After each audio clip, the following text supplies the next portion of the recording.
লালগোলায় কৃষি উন্নয়ন সমিতি দখল তৃণমূলের। রবিবার ভোট হয় বিরামপুর কৃষি সমবায়। ৯টি আসনের মধ্যে ৮টিতেই জয়ী হয় তৃণমূল। মনোবীক্ষণ পলিক্লিনিক, চিকিৎসার জগতে এক দশক। এখন এখানে সব বিষয়ে ডাক্তারবাবু একসাথে তলায়। ফোন করুন 7477799515 এই নম্বরে। লালগোলায় বিরামপুর কৃষি উন্নয়ন সমিতি নির্বাচনে জয় জয়াকার তৃণমূলের।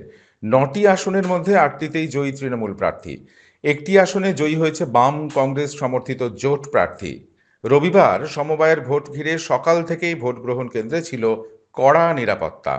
এদিন ২৩৩ জন ভোটারের মধ্যে ভোটদান করেন ২২৩ জন। মোট ৯টি আসনে তৃণমূল এবং বাম কংগ্রেস জোট প্রার্থীরা প্রতিদ্বন্দ্বিতা করেন।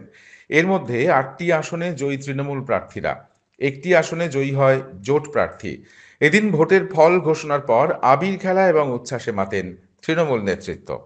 বাম কংগ্রেসের জোট তাদের সমর্থিত ক্যান্ডিডেট ছিলেন, মমতা ব্যানার্জি অভিষেক ব্যানার্জি দলের সমর্থিত ক্যান্ডিডেট ছিলেন।